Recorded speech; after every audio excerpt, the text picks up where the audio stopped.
and thank you all for coming after the conference dinner to the very first talk in the morning. I appreciate it. Okay, yeah, so I'm going to talk about maximal entangled states for a fixed spectrum do not always exist. Well, this talk is about entanglement theory. Okay, so, well, we all know that entanglement is interesting, so this is why community has developed entanglement theory over the last 20, 30 years. The idea is, well, characterizing, classifying, quantifying the different forms in which entanglement can appear, and, well, obtaining protocols and understanding the ultimate limitations for the manipulations of this resource. Okay, central object in entanglement theory is the notion of entanglement measures, EMs for short, that will provide rigorous means to understand which entangled states can be more useful and how. Well, we have what we call the zoo of entanglement measure. There is not a unique measure of entanglement, but there are many. Well, here's a, I guess, somewhat random and incomplete list of entanglement measures, which I guess many of you already know. And there are much more, of course. Well, many of them have interesting operational interpretations. They are useful in a certain sense. But, well, one of the problems one has in here is that, well, the explicit computation in general for these measures relies on very hard optimization problems. Well, sometimes it's not easy to get a good grasp of which states are highly entangled according to this measure or this other one, and so on. Okay, so, well, the problem I'm going to address in here is the following, okay? Okay, so let us assume that, okay, entanglement is a precious resource, but it's not free. It's not easy to prepare entangled states, okay? Actually, well, as I write in here, schemes for entanglement generation have been studied since the dawn of quantum information theory. And, well, among many other options, a natural possibility is to engineer some non-local Hamiltonian evolution. This means some unitary, okay, on a given separable input, and this somehow you start with a separable state, and you can engineer this evolution so that you finish with an entangled state. Suppose, okay, so this is our chance to generate useful entanglement for the future. And so let's take this super simplified approach to this problem. So suppose we have some 2-qubit, okay, state. In principle, we are with something separable, but it's a pure state, okay? And we can implement any unitary evolution that we want, okay? So we have an almighty entangling device with the only restriction that it's a unitary transformation, okay? So we want to have the best entanglement we could have for later on, even though we are not sure what we're going to do with it. Which state would you prepare? Well, you think about it, the answer, I guess, everyone would give is we would prepare this state, okay? And why? Well, because this is the 2-qubit maximally entangled state, okay? So if it's called maximally entangled, one hopes it's the best state one can have. If you are not happy with terminology-based arguments, okay, well, let's say that actually we will look more closer in a minute why this is called the maximally entangled state. But in particular, for instance, you can have in mind that it maximizes all entanglement measures. So in principle, it performs optimally for any entanglement-based task, okay? Okay, so, well, however, pure states are an idealization. In practice, noise renders all states mixed. Can now consider a slight variation of this question, where we don't assume that our input state is pure, okay? So suppose, again, that we have this almighty entangling device with the only restriction that is some form of unitary evolution. And now our input is a noisy separable state, okay? We can take this to be a completely well-characterized mixed separable state. I've written it here to be diagonal in the computational basis. This is irrelevant, okay? But suppose we completely know what this state is. And now we can also completely tune our machine to implement any unitary evolution that we want. Which state would you choose now to prepare? What is the best state we can prepare in this situation for some later application of entanglement? We don't know yet what it's going to be. Well, now, if you think about this, you cannot give the same answer as before, because the maximally entangled state is a pure state. And of course, unitary evolution preserves the spectrum. Okay, so you cannot map a mixed state into a pure state by unitary evolution. So from here, we cannot aim at having the maximal entangled state. So what is the best state that we can have in this case? We are not sure what we're going to do later. Just want to have the best entanglement in a universal sort of sense, in an abstract sort of way. Okay? There's this result by Verstraete, Audenard, and Demore from 2001, which gives at least a partial solution in this case, to this question I just posed, the particular case of 2-qubit states. Okay? So to explain the result, let me introduce some notation I'm going to use throughout the talk. Okay?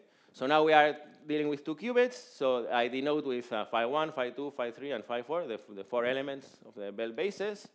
Okay, and when I write them without the ket, I mean the corresponding density matrix. Okay, so the result of Verstraete, Audenard, and Demore is the following. So now we are with 2 qubits. So we consider any spectrum distribution for 2 qubit states. Okay, that's these 4 numbers. Okay, which we are going to arrange in non-increasing order. Okay, so they are non-negative and they sum up to 1. Any possible spectrum for a 2 qubit state.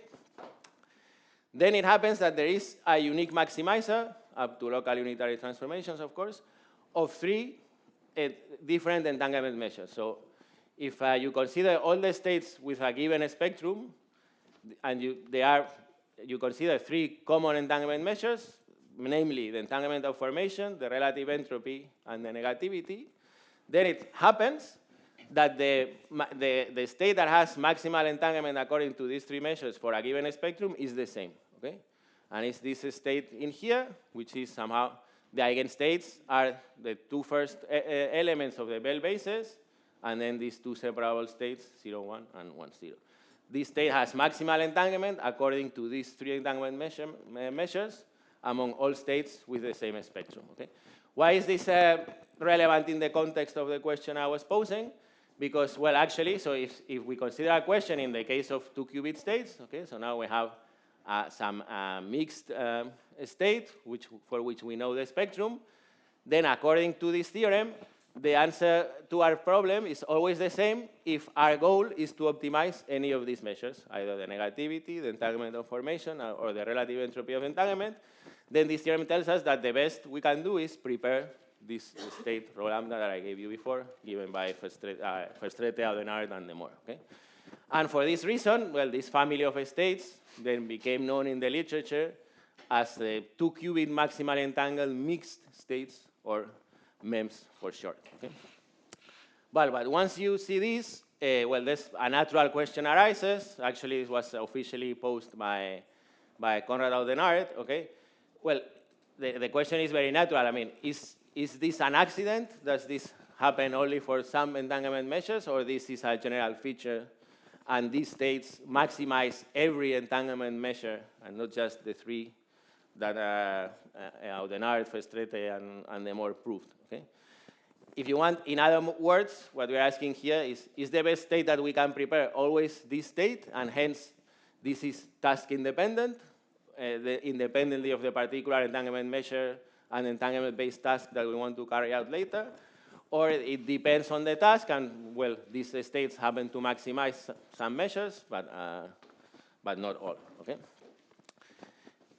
Well, as I was saying, well, the zoo of entanglement measures is huge. The computation of measures, a formidable problem, and, well, no advancement was made so far in this problem. And actually, I mean, I was interested in this because also I want to study and assess whether there is a maximally, whether it is fair to call these states maximally entangled, whether such a notion for a fixed spectrum actually exists. Okay, and the result I'm going to present in this talk, well, is an answer to this question. And, well, since given my title, I don't think it's a spoiler to already say that the answer is in the negative. Okay, I'm going to show that this is not the case for every entanglement measure. I think what is maybe worth pointing out at this stage is that you're going to see the proof is really very, very simple. Okay, I don't have to introduce new techniques. The techniques are very elementary. I can tell you the proof or the basic idea of the proof in the few time that I have. Okay?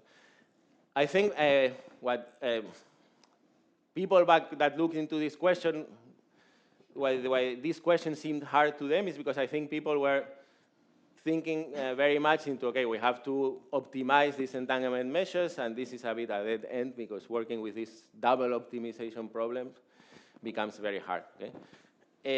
On the contrary, as we're going to see, I mean, there's a very natural way to approach this question, which is actually very natural in the light of quantum resource theories. That is more to the point of what maximal entanglement means, and that allows to answer this question with not much difficulty. So I guess one of the bottom lines of my talk is that, well, if we can look to problems that where people were considering in the golden years of entanglement theory 20, 30 years ago that might have appeared hard to the people who looked into these questions. But now if we look into them 20, 30 years after, I mean, the field is much more mature, in particular thanks to the development of quantum resource theories. We have a much better insights into certain things. It can turn out that these questions can be answered without being that hard, okay? Which I think is nice, provided, of course, there are still people out there who care about these questions. Okay, okay, so the main thing here is quantum resource theories is somehow the framework in which I want to attack this question. Well, this has appeared already through the conference. But many people already know this. Maybe I quickly go through how is the formalism of quantum resource theories. Well, have to have in mind that the most general form of quantum evolution is given by CP-TP maps. But then we might be in some setting where somehow the physical constraints only allow to implement a strict subset of the set of CP-TP maps that can be considered free, coming at no cost. This is what is called free operations. And then once you have defined what this subset is, what the free operations are, then this immediately partitions the set of quantum states into sets. Those that are considered free, these are those that can prepare with the free operations. They are closed under the free operations. Hence, they are not a resource because they come for free. And those that do not have this property, these are the non-free states, then these become resource states. They acquire the status of a resource. If you are given one of these states, then you can overcome the limitations of state manipulation under free operations. Okay? But actually, once you have the free operation, then moreover allows you to order how resourceful the set of non-free state is. Okay? Because then we say that rho is not less resourceful than sigma if there exists a free operation such that maps rho to sigma. Why is this? Because, well, if there's any protocol I can do with sigma, since free operations are free, I can also do it with rho, simply by first converting rho into sigma, okay? But not necessarily the other way around. So in this context, it is clear that rho is at least as useful as sigma.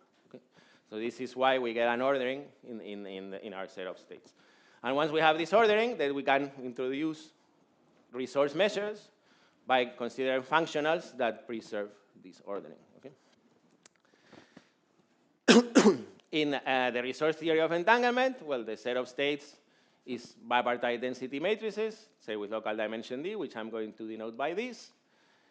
The free operations are typically local operations assisted with classical communication, of LOCC for short. This is somehow the natural set of free operations for separated parties. And the free states are the set of separable states, say with local dimension D, that I'm going to denote with SD. Okay? And well, I'm not going to give a definition of what LOCC is. This is delicate stuff. It takes a lot of time. In fact, this set is mathematically cumbersome to describe, sometimes hard to work with.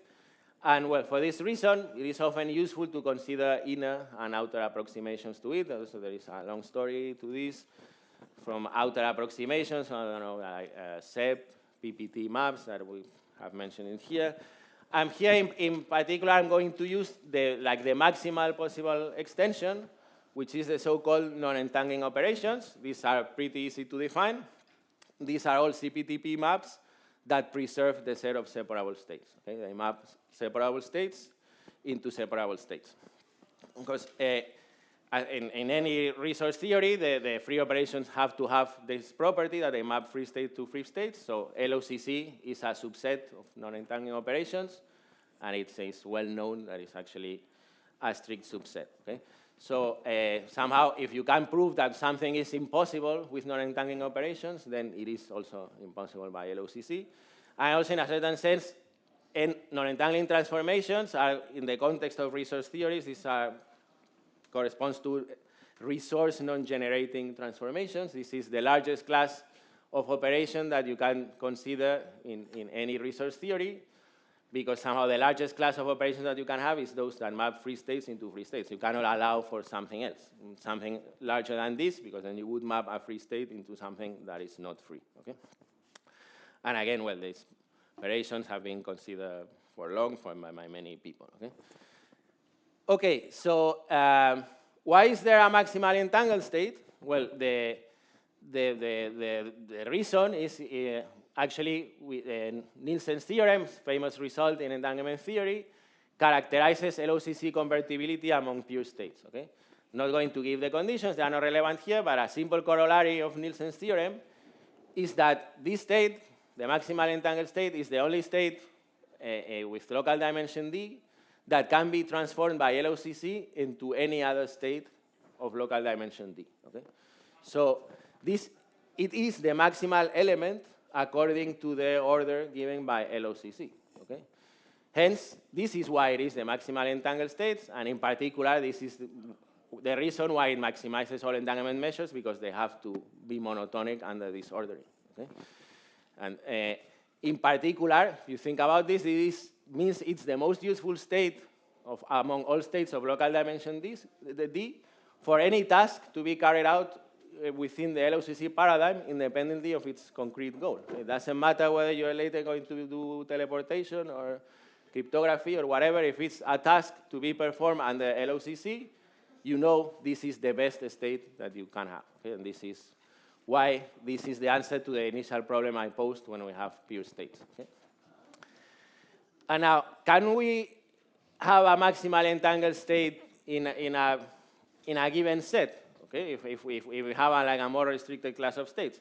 As I write in here, well, you may think in many situations we might not be able to prepare any state of choice. We might be bound to some particular set, call it X. Take that it does not include the maximally entangled state.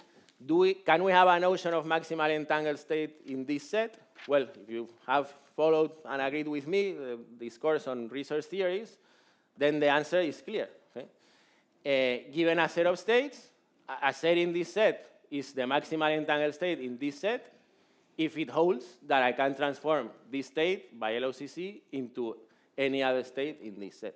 Okay? Exactly by the same reason why the maximally entangled state is the maximally entangled state for all states of local dimension D. Okay? So if you think of the previous question in this context, well, it is an instance of this question. Here we are bound to prepare states that have the same spectrum. Okay? So the best that we can do is prepare the maximally entangled state in the set of all the 2-qubit states with the same spectrum, if such a state exists. Okay? So what we have in here is a question of whether there is a maximally entangled state in this set. Okay? One can see quite easily that this is the same as maximizing all entanglement measures. Okay? But then to approach this, we don't really need to compute entanglement measures. We need to address whether this holds, whether I can transform, there is a state in here that can be transformed to any other state in this set. Okay? But, if you want, this can be seen as a generalization of Nielsen's theorem. Nielsen's theorem is the case of pure states when the spectrum distribution is 1, 0, 0. Now we want to see, we want to study this for an arbitrary spectrum distribution. Okay, however, there are no general conditions to discern whether some conversion among mixed states is possible. And this is why, by LOCC, this is why I'm going to use the formalism of non-entangling operations in here. Okay? So if you recall, this was the result of Festrete, Adenauer, and De Moor. This was the state that maximizes some entanglement measures, okay? And what I'm going to do is I'm going to take just a rank 2 instance of this state, okay? So now I only have 2 eigenstates, phi 1, and this state, and this separable state 0, 1, okay? Consider, well, an arbitrary eigenvalue, lambda, in between 1 over 2 and 1. And then I'm going to consider the following rank 2 instance of a Bell diagonal state. Okay, now this is a state whose eigenstate is the Bell state phi 1 and some other state phi 3 with the same eigenvalues as rho lambda. So notice that these two states are isospectral. Okay, and what I'm going to prove is that there exists no non-entangling map that transforms this state into this state, at least when lambda is in this interval, strictly smaller than 1. So as this case of rank 2 states, as soon as we move out from the pure state, as this eigenvalue becomes smaller than 1, then this property is lost. We cannot transform this state into this state. Okay? Why does this answer the question? Because, well, this shows, immediately implies that there is no maximally entangled state in this state for any choice of the spectrum, because of Festrete, Adenauer, De Moor's result, if there was one, it had to be this state rho lambda, okay? Because it maximizes entanglement measures, so there cannot be any state that is mapped to this state. But now with this result, we show that this state cannot be mapped to some other state, hence there cannot be a maximal entangled state in this set. Okay, okay, and from this, since I'm running short of time, I'm not going to give the details, it is immediate to construct some entanglement measure that is maximized by this state sigma lambda, okay, but that actually takes the value 1, but then it takes a value strictly smaller than 1 for the Festrete, Adenauer, De Moor state, okay? Okay, so if you remember our question, then this means that this state does not maximize all entanglement measures, and somehow the bottom line is a maximal entangled state does not exist for every choice of the spectrum. In this case, the best that we can do is task dependent. Okay, it depends on what we are going to do later. What is the best that we can prepare? It depends on which entanglement measure we want to maximize. Okay, so I don't know how much time I have in this last 2-3 minutes. Maybe I can give you an idea of how you prove this, because as I said, this is very simple. I don't use any new techniques. Actually, the only 2 results I use were developed in the 90s by different members of the Horodetsky family. The only thing that we use is that we know that a Bell diagonal state is entangled if and only if the maximal eigenvalue is strictly larger than 1 over 2, and that every separable state has an overlap that is at most 1 over 2 with any element of the Bell state. Okay? So then the proof goes like this. So assume for a contradiction that I have a map that transforms rho lambda into sigma lambda. Okay? By linearity, this condition here has to hold. Okay? And now I impose what I just said. Since the map is non-entangling and the input, in this case 0, 1, is separable, the overlap of the image of 0, 1 under our map with phi 1 and phi 3 cannot be larger than 1 over 2. Okay? So somehow I take this overlap in here, and these 2 conditions immediately give me a lower bound for the overlap of the image of phi 1 with phi 1 and phi 3. I get that this has to be larger than or equal to these two numbers. Okay? But if you notice, these 2 numbers sum up to 1. Okay? And they cannot be larger than 1, because obviously this number in here cannot be larger than 1. Okay? Because these are trace-preserving, completely preserving map. Okay? Hence, I must have equality in here. So these overlaps have to be, in order for this to hold, these overlaps have to be exactly this and exactly this. Okay? And since these all inequalities have to hold with equality, as long as lambda is not 1, these inequalities in here have to hold with equality as well. So the overlap with the Bell state of the image of 0, 1 for phi 1 and phi 3 has to be exactly 1 over 2, the maximal value. Okay, okay, so in here, this is what we have seen in the previous slide, that these 2 guys have to equal to these 2 things. Okay? And now I simply consider this state that I call tau, which is a bell-diagonal state.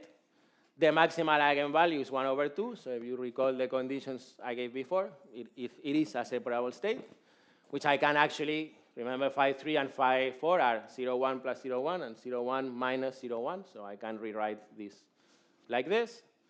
Okay, so now if I take now the overlap of the image of tau and the lambda with phi 1, then this guy gives me this part in here, this guy gives me this. I don't have any control of what happens with the image of 1, 0, but for sure this overlap cannot be negative. So then you immediately get that this has to be larger than these two guys in here. And well, it's straightforward to verify that if lambda is strictly larger than 2 over 3, then this number would be strictly larger than 1 over 2, implying that lambda of tau is entangled, but tau was separable, so this would be a contradiction with the fact that the map is entangling, and this concludes the proof, okay? So, well, so let me conclude. Well, despite the positive evidence given by Festrete, Odenauer, and the Morse result, a maximally entangled mixed state for every fixed choice of the spectrum does not exist. Already, somehow in the simplest case, one could hope that it's like the slightest generalization of the pure state case. You go to rank 2, and this no longer happens for any value of the spectrum, okay? So the best state that we can have is going to be, it depends on the particular entanglement-based task that we want to implement. This is actually not only true in the resource theory of entanglement, the standard resource theory of entanglement and the LOCC, but in any resource theory of entanglement, because this is even true if we go to the largest possible class of free operations, which is non-entangling. Okay? Well, I guess there are many questions one could think of. That's, well, I only was sufficient here to prove just it for some values of the spectrum. Coming up with this sort of simple argument, I feel now sort of obliged to study in more detail beyond these simple cases. Well, I'm actually currently working on this. We are discarding more values of the spectrum. But also, I think maybe in the context of this conference, I think it's more interesting because, as you have seen, the entanglement measure I use is completely ad hoc. It has no operational meaning, has not been considered by anyone before. It's not particularly interesting from any practical point of view. But I think it would be interesting to identify relevant entanglement measures, meaning meaningful tasks that lead to these counterexamples, so to see whether there's actually two tasks in which the optimal state for a fixed spectrum is different. Okay? And well, in general, well, one can consider other operationally motivated choices of sets for which a maximally entangled mixed state could exist and study what are in general necessary and or sufficient conditions for this. Well, I guess my time's up, so I'll leave it here, and thank you very much for your attention.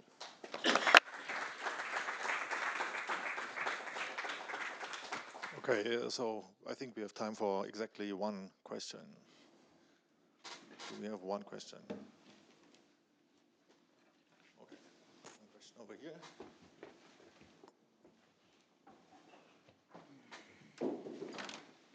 Yeah, thanks. I have a quick question. So, is there a possibility that there are like in the 3-qubit setting that there are like two states with there are like two different states with the same spectrum that from which you can create everything that are like two classes or maybe 3 classes? So you mean that whether with the result wouldn't be true for 3 qubits? No. Let's say we are still in 2 qubits, but that you maybe have 2 different states with this fixed spectrum from the first state you can create like half of the states, and from the other state. Okay, okay, I get your question. I'm quite sure the answer is no, but don't think I have a proof for this. I didn't think about it. But I don't think this would be the case. But it's just an intuition. It's not that I have an argument for this.